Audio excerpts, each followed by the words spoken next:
Hello everyone, कैसे हैं आप सब। Welcome to my YouTube channel JAC board target. ठीक है, तो आज हम फिजिक्स का मोस्ट इम्पोर्टेंट क्वेश्चन देखने वाले हैं जो मॉडल प्रश्न पत्र है। ठीक है, 2023 और 2024 का है। ठीक है दोस्त, इसको मिस मत कीजिएगा, है ना। बहुत कॉन्सेप्चुअल होने वाला है लेक्चर। तो बिना देर किए हम देखते हैं, फर्स्ट क्वेश्चन पढ़ते हैं। कह रहा है कि which one of the following, ठीक है, निम्नलिखित में से कौन सा चार्ज है जो कि पॉसिबल है। तो ऐसा क्वेश्चन आपके पास जब भी आए ना, तो सबसे पहले आपका दिमाग में एक फार्मूला आना चाहिए। क्यू इज इक्वल टू होता है सर प्लस माइनस एन ही होता है, प्लस माइनस एन ही होता है। ठीक है, तो कह रहा है कि इनमें से कौन सा चार्ज जो है पॉसिबल है। तो एन क्या है यहाँ पर, एन क्या है, नंबर ऑफ चार्ज है। ई क्या है, इलेक्ट्रॉनिक है। इलेक्ट्रॉनिक मतलब इलेक्ट्रॉनिक चार्ज है सर। कितना होता है ये, तो 1.6 इंटू 10⁻⁻19 कूलम होता है सर। कोई दिक्कत नहीं सर। फिर यहाँ पे क्यू क्या है, क्यू क्या है, चार्ज, ये भी एक चार्ज है। ठीक है, तो यदि ऐसा क्वेश्चन आपको मिले तो सिंपली सिंपली आपको देखना है कि कौन सा ऑप्शन इनमें से है जो 1.6 से 1.6 से पूरा पूरी कट जा रहा है। ठीक है, पूरा पूरी कटना चाहिए भाई।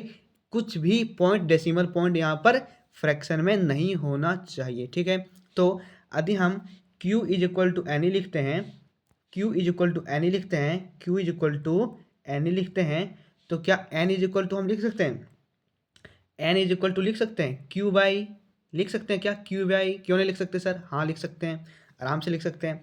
तो क्यू की जगह भी हम 3.2 को रखते हैं, क्यू की जगह पर हम 3.2 को रखते हैं। यदि 3.2 को रखते हैं, ठीक है, इंटू 10 टू द पावर -18, ठीक है। और डिवाइडर में इलेक्ट्रॉनिक चार्ज कितना होता है हम जानते हैं, 1.6 होता है सर, गुने 10⁻⁻19 होता है सर। ठीक है, अब यहाँ काटेंगे तो 16 में कितना हो जाएगा, 32 हो जाएगा। मतलब 2 हमारे पास आ रहा है, और 2 जो है, 2 में कोई किसी प्रकार का पॉइंट वगैरह नहीं है, फ्रैक्शन वगैरह नहीं है। तो मतलब आपका बी नंबर का ऑप्शन सही हो जाएगा, जो कि चार्ज पॉसिबल होने वाला है। ठीक है, कोई दिक्कत नहीं, आशा करता हूँ आपको दिक्कत नहीं हुई होगी, आपको बेहतरीन ढंग से समझ में आ गया होगा। यदि समझ में नहीं आया है तो आप लेक्चर को बैक करके देख सकते हो, है ना। नेक्स्ट क्वेश्चन है, कह रहा है कि अ पॉइंट चार्ज, एक पॉइंट चार्ज है क्यू, ठीक, placed in electric field, electric field में प्लेस्ड रखा गया है इसको। इलेक्ट्रिक फील्ड में क्या किया गया, इसको प्लेस किया गया है। ठीक है सर, कोई दिक्कत नहीं, कर दिए। तो कह रहा है कि फोर्स एक्सपीरियंस बाय चार्ज, कि चार्ज, जब एक पॉइंट चार्ज इलेक्ट्रिक फील्ड में प्रेजेंट होता है तो कितना फोर्स एक्सपीरियंस करता है। तो हम जानते हैं सर कितना फोर्स एक्सपीरियंस करता है, F इज इक्वल टू कितना हो जाएगा, Q और E, Q और E हो जाएगा। कोई दिक्कत नहीं, आपका ऑप्शन नंबर बी सही हो जाएगा। ठीक है, ऑप्शन नंबर आपका बी सही हो जाएगा, कोई दिक्कत। नेक्स्ट क्वेश्चन है, कह रहा 3 capacitors each of capacity C are added in parallel combination, है ना, connection, then the equivalent capacitance will be. Equivalent capacitance पूछ रहा है आपसे, सी इक्विवेलेंट पूछ रहा है। तो हम जानते हैं कि जब भाई, जब कैपेसिटर ऐड होता है किसमें, पैरेलल में, तो सिंपली वो क्या होता है, ऐड हो जाता है ना। जब वो ऐड होता है पैरेलल में तो सिंपली उसको हम क्या करते हैं, C1 plus C2 plus C3 is equal to क्या, सी इक्विवेलेंट करते हैं सर। कोई दिक्कत है क्या, नहीं। तो यहाँ पर कितने दिए गए हैं, 3 दिए गए हैं sir. 3 capacitor each of capacity C, तीनों का कैपेसिटी सी है। ठीक है, इसको ऐड करते हैं पैरेलल कनेक्शन में, तो क्या हो जाएगा, तीनों का, तीनों कैपेसिटर का कैपेसिटेंस कितना दिया है, सी दिया है सर। तो सी प्लस इसके C2 में दिया है, सी प्लस C3 में प्लस, और फिर यहाँ पे C is equal to C equivalent लिख दिए। कोई दिक्कत। अब सी कितना हो गया, 3C हो गया सर। 3C किसके बराबर आ गया, तो सी इक्विवेलेंट के बराबर आ गया। कोई दिक्कत है क्या, ठीक है। तो इस प्रकार से आपका आंसर ए नंबर हो जाने वाला है, इस प्रकार से आपका आंसर ए नंबर हो जाने वाला है। कोई दिक्कत है क्या, नहीं। दिखा देता हूँ पैरेलल में कैसे इसको कनेक्ट करते हैं। ठीक है, जैसे यहाँ पर ऐसे खींचे हैं ना, यहाँ पे एक कैपेसिटर को लगाए हैं, ठीक है, दूसरा यहाँ लगा दिए सर, और तीसरा यहाँ पर लगा दिए। ठीक, एक कॉमन पॉइंट से कनेक्ट होता है। ठीक है, ये एक कॉमन पॉइंट से कनेक्ट होता है, इसी को अपन बोलते हैं पैरेलल कॉम्बिनेशन, जो कि आप इसे भली भांति परिचित होंगे, है ना, क्योंकि आपने इसे 10th में भी पढ़ा है। कोई दिक्कत है क्या? ठीक है। अब नेक्स्ट क्वेश्चन है, एक बवाल क्वेश्चन दोस्त, इसको हल्के में मत लेना, है ना। एक गॉस लॉ से क्वेश्चन लिया गया है, कह रहा है यहाँ पर इलेक्ट्रिक फ्लक्स पूछा जा रहा है आपसे, है ना। आपसे यहाँ पर इलेक्ट्रिक फ्लक्स पूछा जा रहा है, दैट मीन्स फाई पूछा जा रहा है आपसे। क्या पूछा जा रहा है? फाई। तो सर हम जानते हैं कि फाई इक्वल टू क्या होता है, अकॉर्डिंग टू गॉस लॉ, कि क्यू इनक्लोज डिवाइडेड बाय क्या होता है, एप्सिलॉन नॉट। यही तो होता है, यही तो होता है ना। क्यू इनक्लोज, और क्यू इनक्लोज मतलब क्या, कि किसी भी स्फेयर के अंदर टोटल चार्ज कितना है, टोटल चार्ज कितना है, टोटल चार्ज इसमें जोड़ना पड़ेगा, ठीक है। टोटल चार्ज यहाँ पर क्या करना पड़ेगा, हमें ऐड करना पड़ेगा सर। तो Q1 दिया है कितना, -14, है ना, -14 नैनो कूलम दिया है। Q2 कितना दिया है, 78.85 नैनो कूलम दिया है सर। एंड Q3 दिया है -56 नैनो कूलम दिया है। कोई दिक्कत है क्या? नहीं। अब जब हम तीनों को ऐड करेंगे, Q टोटल निकालेंगे, Q टोटल जब हम निकालेंगे तो हमारे पास कितना आ जाएगा, जब हम इसको मतलब -56 को प्लस, ठीक है, -56 को, और फिर से यहाँ माइनस लिखते हैं हम, और 14 को जोड़ेंगे, ठीक है, माइनस माइनस में क्या हो जाएगा, प्लस हो जाएगा। और जब इसमें हम घटाएंगे 78.85 में जब इसको घटाएंगे ना, तो आपके पास आंसर कितना आएगा, 8.85 आएगा। कितना आएगा, 8.85 आ जाएगा। कोई दिक्कत है क्या? नहीं। तो हमको याद रखना कितना आया था आंसर, 8.85 आया है, ठीक है। और तीनों में नैनो कूलम है, तीनों में नैनो कूलम है, तो हम एक को किसी को लेकर चलेंगे, कॉमन में ले लेंगे नैनो कूलम को, एक को, ठीक है। तो फिर आते हैं, सिंपली फॉर्मूला अप्लाई करते हैं अपन, ठीक है। तो सर फाइज इक्वल टू होता है क्यू इनक्लोज्ड, मतलब क्यू टोटल जो मैंने अभी ऐड किया, बाय एप्सिलॉन नॉट, ठीक है। तो कितना ऐड किया था सर, 8.85 इंटू 10⁻⁻9। क्यों लिखे -9? क्योंकि यहाँ पर नैनो कूलम है, नैनो कूलम है भाई। नैनो का मतलब कितना होता है, 10⁻⁹ होता है। और हमने बचपन से पढ़ के रखा कि एप्सिलॉन नॉट का वैल्यू भी कितना होता है, 8.85 इंटू 10⁻⁻12 होता है सर। कोई दिक्कत है क्या? यहाँ से यहाँ एक खत्म हो जाएगा, ठीक है। जब -12 ऊपर जाएगा तो क्या हो जाएगा, +12 हो जाएगा। और +12 में -9 जाएगा, तो आपके पास 10⁻, कितना बचेगा, +3 बचेगा। 10⁻ कितना बचेगा, +3 बचेगा। कोई दिक्कत है क्या? नहीं। तो आपका ऑप्शन नंबर ए सही हो जाएगा, आपका ऑप्शन नंबर ए सही हो जाएगा, ठीक है। नेक्स्ट क्वेश्चन है, कह रहा है कि एक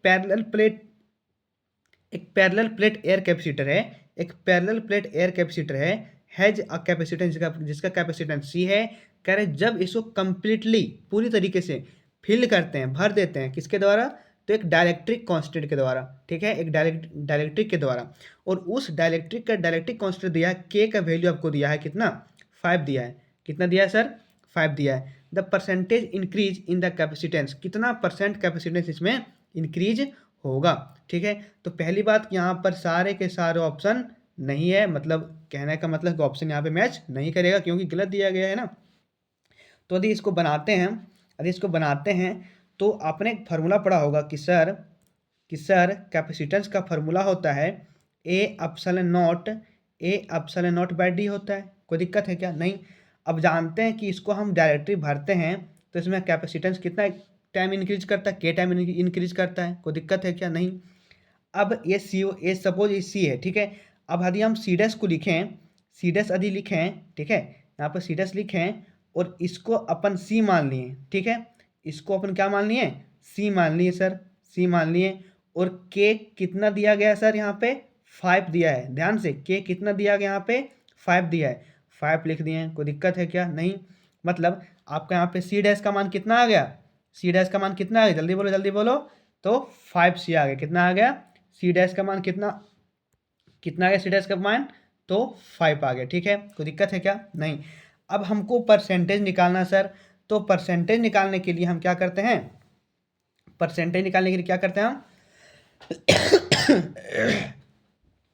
परसेंटेज निकालने के लिए हम सी डैश में सी को घटाते हैं और सी से डिवाइड करके क्या करते हैं, 100 से क्या करते हैं, मल्टीप्लाई कर देते हैं। कोई दिक्कत है क्या? नहीं।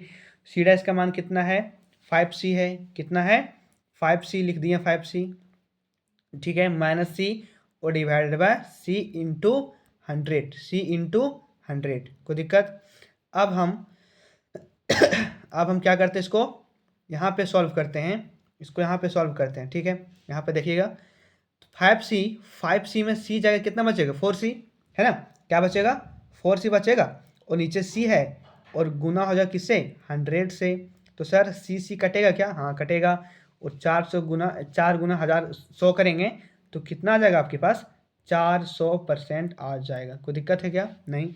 कितना आ जाएगा, 400% आ जाएगा, जो कि यहाँ एक भी ऑप्शन मैच नहीं कर रहा है, ठीक है। देखो मैं एक बार और बता देता हूँ, है ना, कि पूछ रहा आपसे कैपेसिटेंस क्या होगा, ठीक है, कैपेसिटेंस कितना परसेंट इंक्रीज होगा, कितना परसेंट कैपेसिटेंस इंक्रीज करेगा, ठीक है। तो सिंपली आपको फॉर्मूला रखना है कि C इज इक्वल टू होता है ए एप्सिलॉन नॉट बटे क्या, D, ठीक है। तो A epsilon naught by D, अब ये C है तो खुद से मैंने क्या किया, उसको C डैश मान लिया, ठीक है, और ये एप्सिलॉन नॉट D को मैंने C मान लिया। कोई दिक्कत है क्या? नहीं। और K मेरे पास 5 दिया गया, यहाँ पे 5 दिया गया K, तो 5 लिख दिया, कोई दिक्कत नहीं है। अब मेरे पास C भी आ गया और C डैश भी आ गया, ठीक है। तो यहाँ से हम C डैश में से C को घटा करके, ठीक है, C डैश में से C को घटा करके C से डिवाइड करके गुना करके इसका परसेंटेज को इसी तो तरीके से निकालते हैं परसेंटेज हम, कि गुना कर देते 100 से, ठीक है। कोई दिक्कत है क्या? जब हम ऐसा किए हैं, जब 5c में से c को घटाएं तो कितना आया, 4c आ गया, और नीचे c है तो c यहाँ से क्या हुआ, कट गया, और जब 100 को गुना करेंगे 4 से तो हमारे पास 400% आंसर आ जाएगा। कितना आ जाएगा, 400% आंसर आ जाएगा, विच इज ऑप्शन में है ही नहीं, ठीक। दिक्कत है क्या? नहीं दिक्कत है सर। नेक्स्ट क्वेश्चन है क्वेश्चन नंबर 6 में। क्वेश्चन नंबर 6 में कह रहा है आपसे कि specific resistance of a rod of copper is compare to that of thin, ठीक है, that of thin wire of copper. दोनों का स्पेसिफिक रेजिस्टेंस पूछ रहा है, और दोनों कॉपर का ही वायर है, ठीक है, दोनों किसका वायर है, कॉपर का। तो हम जानते हैं सर, भले रेजिस्टेंस यदि पूछता है यहाँ पे, ठीक है, रेजिस्टेंस पूछता है तो रेजिस्टेंस का फॉर्मूला क्या होता है, रो एल बाई ए होता है। तो रेजिस्टेंस लेंथ पर भी डिपेंड करता है और क्रॉस सेक्शनल एरिया पर भी डिपेंड करता है। लेकिन यहाँ पे स्पेसिफिक रेजिस्टेंस पूछा गया इन्होंने, ठीक है, यहाँ पे रो पूछा आपसे। तो हम जानते हैं कि सर रो जो होता है स्पेसिफिक रेजिस्टेंस होता है, या फिर उसी को कहते हैं रेजिस्टिविटी जो होता है, उसका शेप और साइज पे डिपेंड नहीं करता है, ठीक है वो टेम्परेचर पर ही डिपेंड करता है। तो यहाँ पर यदि शेप को हम लंबा करें, ठीक है, सपोज इसका लेंथ L है, सपोज एक कंडक्टर में लिया, ठीक है, एक कंडक्टर में लिया, इसका लेंथ L है, क्या लेंथ इसका, L है। तो यदि हम इसको खींच देंगे 2L कर देंगे, इसको क्या कर देंगे, 2L कर देंगे, तो इसमें कोई फ़र्क पड़ने वाला नहीं है सर। क्यों? क्योंकि लेंथ पर डिपेंड ही नहीं करता। ये कौन, स्पेसिफिक रेजिस्टेंस आ तो रेजिस्टिविटी L पर लेंथ पर डिपेंड करता है क्या, नहीं ना करता है, तो इससे कोई फ़र्क पड़ने वाला है क्या, नहीं, ठीक है। 7 नंबर क्वेश्चन में कह रहा है कि Ohm's law is valid for, ठीक है, Ohm's law is valid when the temperature of conductor is, Ohm's law कब वैलिड है, ठीक है, कब लागू होगा ये ओम्स लॉ। तो भाई टेम्परेचर क्या रखना पड़ेगा हमको, कांस्टेंट रखना पड़ेगा, तब ही ये ओम्स लॉ लागू होगा, अदरवाइज ओम्स लॉ काम नहीं करेगा, ठीक है। इसका एक लिमिटेशन भी कह सकते हैं ये, कि भाई ओम्स लॉ सिर्फ कांस्टेंट टेम्परेचर पर ही काम करता है सर। किस पे काम करता है, तो only for only constant temperature पर काम करता है सर। कोई दिक्कत है क्या? नेक्स्ट क्वेश्चन है कि निम्नलिखित में से कह रहा है कि फिगर दिया गया भाई, यहाँ पर आपको करंट आई का वैल्यू फाइंड आउट करना है कि आई किसके बराबर होगा, ठीक है। तो सबसे पहले एक क्वेश्चन जो लिया गया है ना, एक क्वेश्चन मैं बता दूं, ये आपका लिया गया किरचॉफ फर्स्ट लॉ से लिया गया। किसे लिया गया है, किरचॉफ फर्स्ट लॉ से लिया गया है, जिसका नाम है किरचॉफ जंक्शन रूल, है ना, Kirchhoff junction rule, Kirchhoff junction rule भी इसको कहते हैं। यहाँ पर क्या होता है, यहाँ पर कंजर्वेशन ऑफ चार्ज देखने को मिलता है। क्या देखने को मिलता है, कंजर्वेशन ऑफ चार्ज देखने को मिलता है। ठीक है, क्या देखने को मिलता है सर, कंजर्वेशन ऑफ चार्ज देखने को मिलता है। कोई दिक्कत है क्या, इसको सॉल्व करते हैं। अब हम जब इसको सॉल्व करेंगे हम, तो हमने क्या पढ़ा था कि सर जो करंट इनपुट कर रहा है, मतलब जो करंट अंदर में आ रहा है वो करंट क्या हो जाएगा, सारा ऐड हो जाएगा। और जो करंट बाहर जा रहा है, जैसे यहाँ पर दो करंट आया, यहाँ पे I1 आया और I2 आया, ठीक है, I1 आया और I2 आया, तो यहाँ पर क्या हो जाएगा, दोनों मिलाकर I1 प्लस I2 हो जाएगा। थोड़ा सा कॉन्सेप्ट दे रहे हैं, ध्यान से देखिएगा, I1 प्लस I2 हो जाएगा। यहाँ पे I3 निकल रहा है, I3 निकल रहा है, यहाँ पे I4 निकल रहा है, तो हमारा I1 प्लस I2 जो था उसी किसके बराबर हो जाएगा, तो I3 प्लस I4 के बराबर हो जाएगा। ठीक है, और यदि यही इधर आएगा तो क्या हो जाएगा, माइनस में आएगा ना, तो आप इसको यहाँ लिखो या यहाँ लिखो, कोई फर्क नहीं पड़ने वाला है। अब इसी के बेसिस पर आपको सिंपली दिमाग में ध्यान रखना है कि जो इनपुट आया करंट, जो करंट आ रहा है उसको ऐड करना है, जो करंट जा रहा है उसमें माइनस करना है। ठीक है, तो 2 एम्पियर यहाँ से भी आ रहा है, 2 एम्पियर यहाँ से भी आ रहा है, ऐसे एम्पियर आया, ऐसे आया, यहाँ आया, यहाँ ऐसे ऐसे ऐसे ऐसे यहाँ पे आया, यहाँ पे आपका हो गया 4 एम्पियर। कितना हो गया सर, 4 एम्पियर। अब देखिए सर कि 1 एम्पियर यहाँ से निकल रहा है, हाँ सर निकल रहा है, तो यहाँ जब 1 एम्पियर निकल जाएगा आपके पास, यहाँ 1 एम्पियर निकल जाएगा, तो इसमें कितना जाएगा, इसमें कितना जाएगा, ध्यान से, इसमें कितना जाएगा, 3 एम्पियर जाएगा। कितना जाएगा, 3 एम्पियर जाएगा। ठीक है, और यहाँ भी 3 एम्पियर यहाँ भी निकल रहा है। ठीक है, 3 एम्पियर में 1.3 एम्पियर यहाँ भी जा रहा है, तो आपके पास कितना बचेगा, 1.7 एम्पियर बचेगा, जो कि नीचे वाले में 1.7 एम्पियर यहाँ पे आपको देखने को मिलेगा, 1.7 एम्पियर। ठीक है, कोई दिक्कत है क्या, मैं एक बार वो समझा देता हूँ थोड़ा, है ना, कि जो इनपुट कर रहा है करंट, जो इन कर रहा है करंट, उसको जोड़ देना है। ठीक है, 2 एम्पियर यहाँ से, 2 एम्पियर यहाँ से, यहाँ कितना हो गया, 4 एम्पियर हो गया। ठीक है, यहाँ 4 एम्पियर हो गया, इस पॉइंट पे कितने एम्पियर, 4 एम्पियर है। यहाँ से करंट 1 एम्पियर बाहर जा रहा है, तो 1 एम्पियर जब बाहर जाएगा यहाँ पे, तो इसमें कितना करंट आएगा भाई, जब 1 एम्पियर यहाँ चला जाएगा बाहर, इसके पास कितना था, यहाँ पे 4 एम्पियर था ना, यहाँ पे जब 1 एम्पियर बाहर जाएगा तो इसमें कितना आएगा, 3 एम्पियर आएगा। ऑब्वियस सी बात है, 3 एम्पियर आएगा सर। अब 3 एम्पियर इस पॉइंट पे है, 3 एम्पियर इस पॉइंट पे, तो यहाँ से भी करंट बाहर जा रहा है, तो 3 एम्पियर में जब 1.3 एम्पियर जाएगा ना, तो इसके पास कितना करंट बचेगा, 1.7 एम्पियर करंट इसके पास बचेगा। कितना बचेगा, 1.7 एम्पियर आप इसके पास करंट बचेगा। मतलब आपका आंसर नंबर, ऑप्शन नंबर ये हो जाएगा। ठीक है, आपका ऑप्शन नंबर ये हो जाएगा। ठीक है, ध्यान रखिएगा, आपसे लूप वाला भी क्वेश्चन पूछा जा सकता है, आपसे लूप वाला भी क्वेश्चन पूछा जा सकता है, तो आपको इसको भी प्रैक्टिस करना है। यदि मेरे पास क्वेश्चन उस प्रकार से आएगा तो मैं आपको बेहतरीन ढंग से आशा करता हूँ कि समझाने की कोशिश करूँगा और मैं समझा ही दूंगा। ठीक है, नेक्स्ट क्वेश्चन है, कह रहा यूनिट ऑफ मैग्नेटिक फील्ड। ठीक है, वैसे यूनिट ऑफ मैग्नेटिक फील्ड की देखे बात करें, यदि यूनिट मैग्नेटिक फील्ड का, तो इसका होता है टेस्ला, है ना, मतलब बोलचाल भाषा में इसको क्या बोलते हैं, टेस्ला बोलते हैं ना, बोलचाल भाषा में इसको भाई हम क्या बोलते हैं, टेस्ला ही बोलते हैं। ठीक है, टेस्ला बोलते हैं। बट अब सर यहाँ पर टेस्ला तो है नहीं, तो इसमें कौन सा होगा सर, तो सर हम जानते हैं कि phi is equal to formula होता है, आधे मैग्नेटिक फ्लक्स का फार्मूला होता है कि B magnetic field into area. यदि यहाँ से बी निकालेंगे, यदि यहाँ से बी निकालेंगे तो आपका 5/s नहीं होगा, हो गया नहीं, जल्दी बोलो, होगा सर। तो हम यहाँ पर जानते हैं कि फाई का मतलब फाई फ्लक्स है, तो फ्लक्स की यूनिट कौन नहीं जानता भाई, वेबर, कौन नहीं जानता है, सब जानता है वेबर, है ना।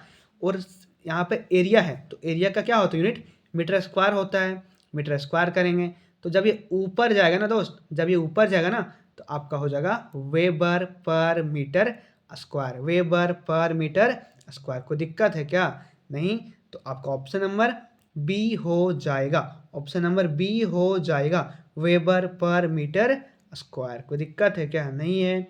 नेक्स्ट क्वेश्चन है 10 नंबर में, कह रहा है magnetic field due to a solenoid is independent of, very very important question दोस्त, कि मैग्नेटिक फील्ड जो होता है एक सोलेनोइड के कारण किस पे इंडिपेंडेंट होता है, ठीक है, मतलब किस पे डिपेंड, किस पे निर्भर नहीं करता है। तो सर सोलेनोइड में हम लोग निकाले थे मैग्नेटिक फील्ड, क्या निकाले थे सोलेनोइड में मैग्नेटिक फील्ड, आधे किसी को आधे क्या, ठीक है। तो देखते हैं यहाँ पर क्या निकाले थे हम सोलेनोइड में मैग्नेटिक फील्ड, क्या निकाले थे।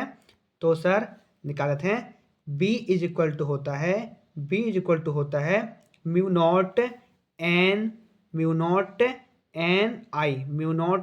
एन आई। तो सर ऑप्शन चेक करते हैं, कह रहे कि magnetic field due to solenoid independent of इस नंबर ऑफ टर्न, नहीं इस पर डिपेंड कर रहा है, एन है ना यहाँ पे नंबर ऑफ टर्न, करंट इस पर भी डिपेंड कर रहा है, यहाँ पे करंट है, कर रहा है रेडियस, यस रेडियस है क्या कहीं यहाँ पे है, रेडियस नहीं है, तो आपका ऑप्शन नंबर सी सही हो जाएगा। क्यों, क्योंकि रेडियस इस फॉर्मूले में कहीं नहीं है, मतलब आपका मैग्नेटिक फील्ड सोलेनोइड के कारण इंडिपेंडेंट है किसके ऊपर, तो रेडियस के ऊपर। कोई दिक्कत है क्या, नहीं सर, तो आपका ऑप्शन नंबर सी हो जाएगा, रेडियस हो जाएगा, ठीक है। कोई दिक्कत है क्या, कोई दिक्कत होगा तो आप बोलो, और दिक्कत नहीं होना चाहिए, ठीक है। इस प्रकार से मैं समझा रहा हूँ, बुतरू कैसे समझा रहा हूँ तुम लोग को, फिर भी दिक्कत होगा तो फिर अलग बात है भाई।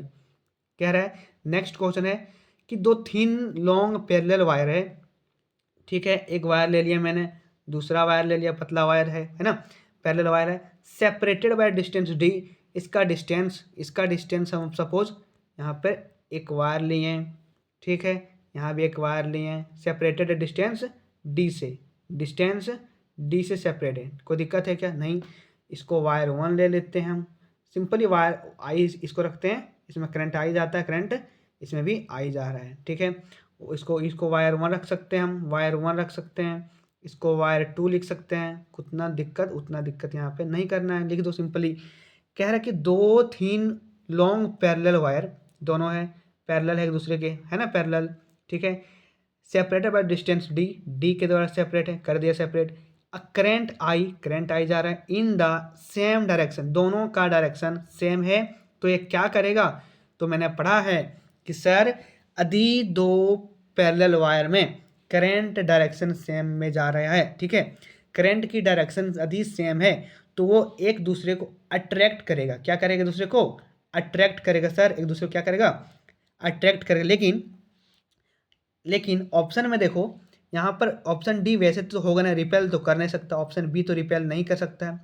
यहाँ पर आप कंफ्यूज हो सकते हो कि सर इसमें भी अट्रैक्ट है सर, इसमें भी अट्रैक्ट है सर, हाँ सर, तो फिर कैसे होगा ये, तो सर आपको यहाँ पर एक फॉर्मूला याद रखना पड़ेगा कि इन दोनों के बीच में कितना फोर्स लग रहा है ना, फोर्स का फॉर्मूला आपको याद रखना पड़ेगा।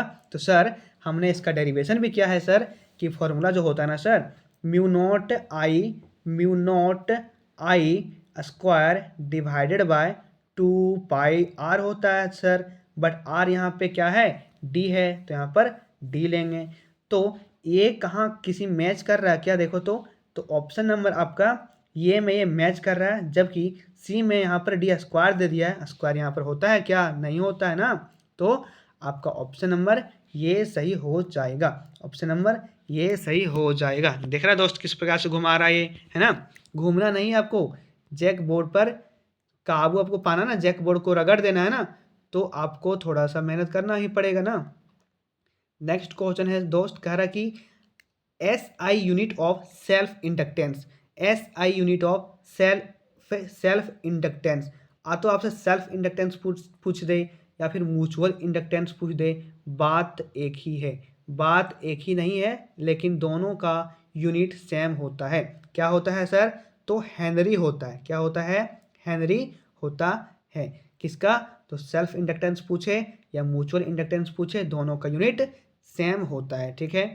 नेक्स्ट क्वेश्चन है, वेरी वेरी इंपॉर्टेंट क्वेश्चन है ये भी, कह रहा है कि the direction of induce current in circuit, कहाँ पर, circuit is always such that, कि हमेशा इस प्रकार से होगा कि ये अपोज करेगा, किसको अपोज करेगा, द कॉज, ठीक है, due to which it is produce, ठीक है, मतलब ये आपको बताया था पिछले लेक्चर में मैंने, आपने लेंज लॉ के बारे में पढ़ा होगा, है ना, कि लेंज लॉ में जो करंट इंड्यूस करता है, मैंने आपको बताया था पिछले लेक्चर में, फिर बता देता हूँ एक बार शॉर्टकट में, ठीक है। शॉर्ट में बता देता हूँ, सपोज ये आपका गैल्वेनोमीटर है, डिफ्लेक्शन यहाँ पे शो करेगा, ये आपका कॉइल है, क्या है आपका कॉइल है। तो जब मैग्नेट को नॉर्थ पोल है, साउथ पोल है, तो जब मैग्नेट को हम आगे पीछे मूव करते हैं तो इसमें करंट आता है, क्या आता है, करंट इसमें आता है, ठीक है। अब इसमें करंट इस प्रकार से आता है, करंट इसमें इस प्रकार से आता है कि यही करंट क्या करेगा, इस मैग्नेट के मूवमेंट को क्या करेगा, अपोज करेगा, मूवमेंट को क्या करेगा भाई, अपोज करेगा। मैंने कहानी बताया था ना कि दूर जाओगे तो अट्रैक्ट करूंगी और पास आओगे तो रिपेल करूंगी, ठीक है। यहाँ पर वही कहानी है कि जैसे दूर जाएगा मैग्नेट, जैसे मैग्नेट इधर मूव करेगा तो यहाँ पर इसका अपोजिट पोल क्रिएट करेगा और इसको खींचने का प्रयास करेगा, कौन, तो ये कौन, ये कॉइल, ठीक है। एक कॉइल क्या करेगा, इसको अपोजिट पोल में खींचने का प्रयास करेगा। तो ये कौन कहता है, ये आपका लेंज लॉ कहता है। कौन कहता है, आपका लेंज लॉ कहता है। बहुत प्यारा लॉ है, इसको याद रखिएगा, इंटरेस्टिंग लॉ है, ठीक है। इसको कह सकते हैं एक तरह से कि जो इसको है ना, जिसने इसको बनाया उसी को क्या कर रहा है, अपोज कर रहा है, ठीक है। तो आपका ऑप्शन नंबर यहाँ पर लेंज लॉ, बी नंबर आपका ऑप्शन हो जाने वाला है, which is the option is Lenz law, ठीक है। नेक्स्ट क्वेश्चन है, कह रहा था heat produce in a given resistance in a given time by sinusoidal current I naught sine omega t will be the same as that the steady current magnitude nearly, ठीक है। तो sir simply इतना लिख दिया इन्होंने, इतना आपको दिमाग में नहीं लेना। आपको अपने एक रिलेशन पढ़ा होगा जो कि I R M S is equal to होता है, I R M S is equal to होता है sir I naught divided by under root two. यही तो पढ़ा था सर हमने, हाँ। तो जब इसको सॉल्व करोगे अंडर रूट टू का मान 1.41 होता है, आपने पढ़ा होगा ना मैथ में, 1.41 होता है अंडर रूट टू का मान। तो जब अंडर रूट टू का मान आप रखोगे यहाँ पे, ठीक है, तो आपका, ठीक है, तो आपका यहाँ पर कितना आंसर आ जाएगा, 0.707 आई नॉट, ठीक है, 0.707 आई नॉट। तो अब बोलोगे सर यहाँ पे आई नॉट है, यहाँ पे आई नॉट है, तो इसको कैसे भाग करेंगे अंडर रूट से, अंडर रूट टू से। तो सर आप क्या करो ना, यहाँ पे 1 है, ठीक है, 1 ऐसे इसको सेपरेट लिख दो, आई नॉट इसको अलग लिख दो, और यहाँ पर आप कर सकते हो, इतना तो कर सकते हो, इसको जब डिवाइड करोगे ना तो आपके पास 0.707 आ जाएगा और आई नॉट से मल्टीप्लाई हो जाएगा। कोई दिक्कत है क्या, दिक्कत नहीं होना चाहिए, है ना। नेक्स्ट क्वेश्चन है, कह रहे कि the ray of light travelling from rarer medium to denser medium, ठीक है। जब रे ऑफ लाइट रेयरर से डेंसर में आता है तो क्या करता है, बैंड कर जाता है सर, बैंड कर जाता है सर, कैसे, तो टुवर्ड्स नॉर्मल ये क्या करता है, बैंड कर जाता है। कोई दिक्कत है। नेक्स्ट क्वेश्चन है 16 में, कह रहा था light travelling through optical fibre, very very important question, कि भाई ऑप्टिकल फाइबर के बारे में आपने अच्छे से पढ़ा होगा सर। सपोज ये ऑप्टिकल फाइबर है, तो कह रहा है कि ऑप्टिकल फाइबर में जो ट्रैवल करता लाइट है ना, लाइट जो ट्रैवल करता है किसके द्वारा करता है, तो सर आपने पढ़ा होगा total internal reflection, total internal reflection आपने पढ़ा होगा कि इस ऑप्टिकल फाइबर के अंदर मल्टीपल टाइम टोटल रिफ्लेक्शन देखने को मिलता है, multiple time total internal reflection देखने को मिलता है। तभी ये क्या काम करता है, तो लाइट को ट्रैवल करने में हेल्प करता है, ठीक है, तभी ये लाइट को ट्रैवल करता है। ये बहुत फास्ट होता है भाई। इसमें होता क्या है ना कि जैसे कि कोई सिग्नल है, इलेक्ट्रिकल सिग्नल है, उसको क्या करता है, लाइट सिग्नल में कन्वर्ट कर देता है, ठीक।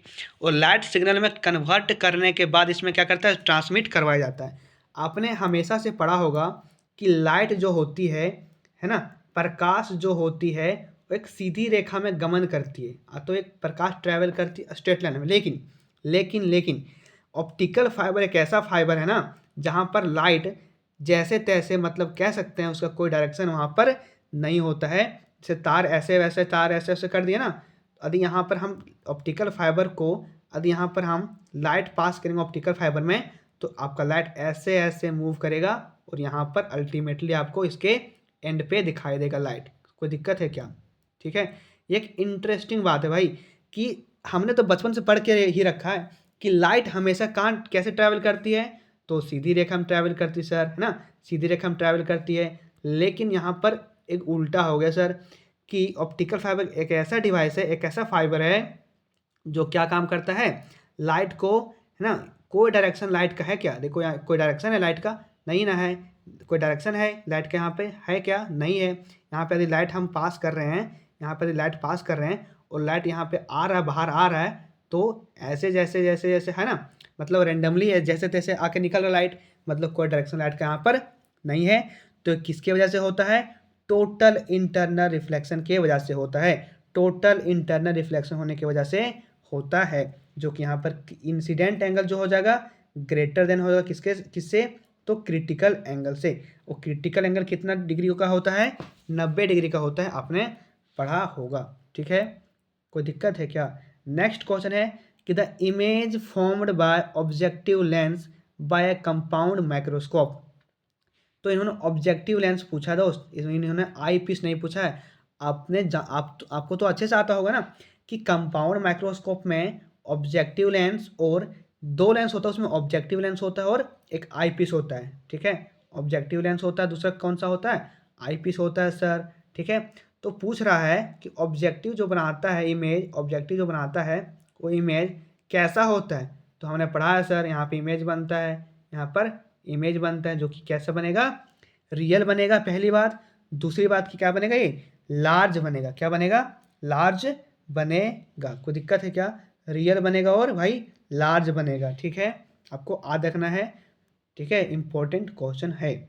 नेक्स्ट क्वेश्चन है the idea of secondary wavelet, very very important question, कहीं ना कहीं आपको 2026 में ये क्वेश्चन आपके पेपर में देखने को मिलेगा। मैं आशा करता हूँ ये क्वेश्चन पक्का छप गया होगा, मैंने प्रिडिक्शन किया है, ठीक है।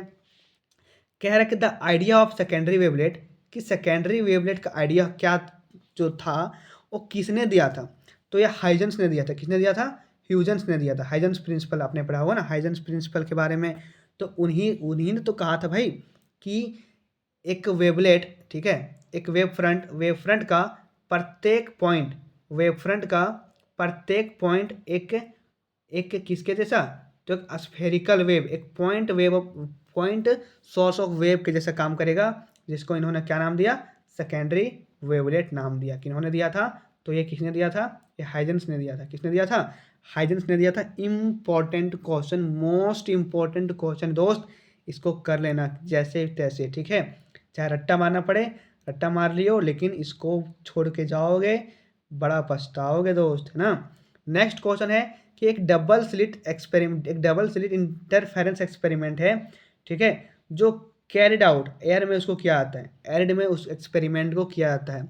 अब कह रहा है कि पूरे अरेंजमेंट को, पूरे सिस्टम को जब अपन पानी में डुबा देते हैं, डिप कर देते हैं पानी में, तो उसका फ्रिंज विड्थ क्या होगा, उसका फ्रिंज विड्थ क्या होगा। तो पढ़ा है सर कि जब हम ठीक है, जब हम इंटरफेरेंस एक्सपेरिमेंट को हवा से पानी में डिप करते हैं, तो उसका फ्रिंज विड्थ जो होता है क्या हो जाता है, घट जाता है। क्या हो जाता है, घट जाता है। कोई दिक्कत होगा क्या, कोई दिक्कत है क्या, नहीं, दिक्कत नहीं होना चाहिए, है ना। नेक्स्ट क्वेश्चन है कि de Broglie wavelength of a body of mass m, kinetic energy E, given by symbol have their usual meaning। इसका यूजुअल मीनिंग, एक इसका उपयोग करने वाला मीनिंग, जो जिसका प्राय जो मीनिंग निकलता है, पूछ रहा, सिंपली आपसे पूछा जा रहा है यहाँ पर कि आपका यहाँ पर कौन सा फॉर्मूला सही होने वाला है, जिसमें रिलेशन होना चाहिए मास का, होना चाहिए काइनेटिक एनर्जी का, ठीक है। तो आपने पढ़ा होगा सर कि लैम्बडा इज इक्वल टू होता है, लैम्बडा इज इक्वल टू होता है h bye under root 2me होता है सर। कोई दिक्कत है क्या सर, नहीं सर। तो आपका ऑप्शन नंबर यहाँ पर ये हो जाएगा सही, आपका आंसर ऑप्शन नंबर ये सही हो जाएगा, ठीक है। नेक्स्ट क्वेश्चन है, करें इन बोहर मॉडल में एक एटम है, ठीक है, जिसका निम्नलिखित में से integral very very important question दोस्त, बहुत खतरनाक क्वेश्चन है ये भी कहीं ना कहीं देखने को आपको पेपर में जरूर मिलेगा, ठीक है। कह रहे बोहर मॉडल ऑफ एटम, किसी भी एटम का बोहर मॉडल, आपने बोहर मॉडल पढ़ा ना, तो वही कह रहा है यहाँ पर कि Bohr model of atom which of the following निम्नलिखित में से कौन सा है जो इंटीग्रल मल्टीपल है किसके, तो h/2 पाई के सर, h/2 के सर। तो सर हमने इसके बराबर क्या पढ़ा था, mvr पढ़ा था, mvr पढ़ा था, मास, वेलोसिटी और रेडियस पढ़ा था सर। तो तीनों को एक साथ हम क्या बोलते हैं, एंगुलर मोमेंटम बोलते हैं। क्या बोलते हैं तीनों को, एंगुलर मोमेंटम बोलते हैं। मतलब ऑल ओवर देखें तो आपका option number D will be correct, D will be correct. आपसे क्वेश्चन उल्टा भी पूछ सकता है कि एंगुलर मोमेंटम जो होता है, एंगुलर मोमेंटम जो होता है किसके इंटीग्रल मल्टीपल में होता है, किसके इंटीग्रल मल्टीपल में होता है। तो सर आपको याद रखना है h/2 पाई के मल्टीपल में, इंटीग्रल मल्टीपल में होता है, h/2 पाई के इंटीग्रल मल्टीपल में होता है। ठीक है, नेक्स्ट क्वेश्चन आते हैं। Correct transition, the transition of electron from n=3 है, n=4 है, 5 है, 6 है। तो n=2 जब आएगा तो क्या डिनोट करेगा, ठीक है, क्या ये बताने वाला है जब n कितना आ जाएगा, 2 आ जाएगा। तो सर आपने पढ़ा ना energy level diagram of hydrogen atom का, तो आपने पढ़ा होगा Lyman series, Balmer series, Paschen series, Brackett series, Pfund series, है ना, ये सब पढ़ा आपने पढ़ा होगा अच्छे से, आपने पढ़ा होगा, है ना। तो यहाँ पर आपसे पूछा जा रहा है कि n का वैल्यू जब 2 आएगा तो किसको डिनोट करेगा, n का वैल्यू जब वो 2 आएगा तो ये आपका बाल्मर सीरीज को डिनोट करेगा। किसको डिनोट करेगा सर, बाल्मर सीरीज को डिनोट करेगा। कोई दिक्कत है क्या, नहीं दिक्कत है, दिक्कत होना भी नहीं चाहिए। नेक्स्ट क्वेश्चन है, कह रहा है 23 नंबर में कि the radius of spherical nucleus, the radius of spherical nucleus is measured by electron scattering is 3.6 FM, FM को बोलते हैं फर्मी मीटर, है ना। और फर्मी का मतलब कितना होता है, 10⁻⁻15 होता है। ठीक, फिर कह रहा है what the mass number of the nucleus most likely to be. ठीक है, तो आपसे मास नंबर पूछा जा रहा है किसका, तो न्यूक्लियस का, किसका, तो न्यूक्लियस का। तो सर हमने फार्मूला पढ़ के रखा है सर। क्या फार्मूला पढ़ा है सर, मैंने फार्मूला पढ़ा है सर कि आर जो होता है, आर जो होता है, आर रेडियस है ना, रेडियस किसका, एटम का, एटम का जो रेडियस होता है वो R0 A⁻1/3 होता है। यही तो पढ़ा ना आपने, यही पढ़ा है क्या, जल्दी बोलो जल्दी बोलो, यही तो पढ़ा है कि सर यहाँ पे R0 क्या है, तो R0 आपका है Fermi radius constant. Fermi radius constant क्या है, Fermi radius constant, Fermi radius constant है, इसका वैल्यू कितना होता है sir, 1.2 into 10⁻⁻15 metre, 1.2 into 10⁻⁻15 metre होता है। ठीक है, तो आपसे क्या पूछ रहे हैं यहाँ पर, पूछ रहा है what is the mass number of nucleus mostly like to be. आपसे ये पूछा जा रहा है, ये क्या है यहाँ पर, मास नंबर है, मास नंबर है सर, मास नंबर है सर। तो सर इसको कैसे निकालेंगे सर, तो आते हैं सर, ठीक है, उसी फॉर्मूला को फिर से अपन लिखते हैं। क्या था फॉर्मूला, R था R0 A⁻1/3, A⁻1 क्या था, 1/3 था, यही तो था। हमको A निकालना है सर, तो A सिंपली लिख दो यहाँ पर, है ना। ये जब अपन लिखेंगे, A लिखेंगे तो इसको कैलकुलेट करेंगे ना, तो आपका R ऊपर जाएगा, R वैसे भी ऊपर में है और ये गुना में है, तो इधर नीचे जाएगा, किस में जाएगा, डिवाइड में जाएगा, R0 जाएगा, और इधर 1/3 आपका किस में है, ऊपर पावर में है, तो जब पावर में जाएगा तो सिंपली 3 ऊपर में चल जाएगा। ठीक है, 3 ऊपर चल जाएगा, ये ऐसे देखो 1/3 है ना, 1/3 जब इधर जाएगा तो ऊपर 3 चल जाएगा और 1 नीचे आएगा। ठीक है, समझ में आ रहा कि नहीं आ रहा, समझ में आ रहा है कि नहीं, जल्दी कमेंट करो, है ना, कमेंट कीजिएगा यदि आपको समझ में नहीं आएगा तो, है ना। थोड़ा इम्पोर्टेंट क्वेश्चन है ये, इम्पोर्टेंट थोड़ा नहीं, बहुत इंपॉर्टेंट क्वेश्चन दोस्त, इसको कभी मिस नहीं करना। ठीक है, तो 3 ऊपर आ जाएगा, ऐसे आएगा कि नहीं आएगा। तो सर आर का वैल्यू अपन के पास दे ही दिया है, कितना दिया है, 3.6 दिया है, कितना दिया है, 3.6 दिया है, कितना दिया है, 3.6 फर्मी मीटर दिया है, फर्मी मीटर दिया है। कोई दिक्कत है क्या, और R0 का वैल्यू मेरे को पता है कितना है, 1.2 फर्मी मीटर, 1.2 फर्मी मीटर है। ठीक है, तो यदि हम इसको भागा करेंगे, इसको यदि भागा करेंगे, ठीक है, और यहाँ पे कैलकुलेट करेंगे अच्छे से, तो आपका आंसर 27 आ जाने वाला। कितना आंसर आएगा? 27 आंसर आएगा। ठीक है, कितना आएगा? 27 आंसर आएगा। कब? वहाँ पे पावर भी था भाई, पावर से उसको क्या करना है, पावर 3 बार उसको गुना करना ना, तो आपका आंसर कितना आएगा? 27 आपका आंसर आ जाएगा। ठीक है, कितना आ जाएगा? 27 आ जाएगा। कोई डाउट है क्या? एक बार और बता देता हूँ मैं। ठीक है, सिंपली आप उतने कैलकुलेशन नहीं करना चाहते हो तो सिंपली एक फॉर्मूला आपको याद रखना है कि एज इक्वल टू होता है R upon R naught. R क्या है? आर क्या है? इसके ऊपर पावर 3। सिंपली ये फॉर्मूला आप रखो, आज सब काम तमाम। ठीक है, आर क्या है सर? रेडियस ऑफ एटम है सर। आर नोट क्या है सर? तो आर नोट आपका है फर्मी रेडियस कांस्टेंट है, जिसका वैल्यू आपके पास दिया होता है 1.2 इंटू 10⁻⁻15। -15 नहीं दिया होता फिर भी आपको आद रखना पड़ेगा। ये वैल्यू इंपॉर्टेंट है तो आपको आद रखना पड़ेगा। सिंपली 1.2 फर्मी मीटर अपन लिख सकते हैं, कोई दिक्कत? अब यदि उसको सॉल्व करेंगे तो आर अपन के पास दिया है ना 3.6 दिया है, डिवाइडेड बाय 1.2 दिया है। इसको जब हम करेंगे ब्रैकेट क्लोज करेंगे, ऊपर में 3 है, 3 लिख दिए। ठीक है, यहाँ कितना कटेगा? 12 36, 3 कटेगा तो 3 को हम इस तरह गुना करेंगे, 3 × 3 × 3 इतना तो आपको आता होगा भाई। तो कितना आ जाएगा? 27 आ जाएगा। अब कितना आ जाएगा आंसर? 27 आ जाएगा। आशा करता हूँ आपको समझ में आया होगा। ठीक है, नहीं समझ में आता कमेंट कीजिए, बेशक आपके कमेंट का रिप्लाई दिया जाएगा, इग्नोर नहीं किया जाएगा। ठीक है, करें कि to obtain P type silicon semiconductor we need to dope pure silicon with. ठीक है, वेरी वेरी इंपॉर्टेंट क्वेश्चन दोस्त। मैंने कहा था ना पिछले लेक्चर में, ये एग्जाम में पक्का आपको देखने को मिलेगा सर। नहीं देखने को मिलेगा ना, तो मैंने कहा था ना पिछला वीडियो में कि मेरे को गाली देना कि यूट्यूब पे, है ना।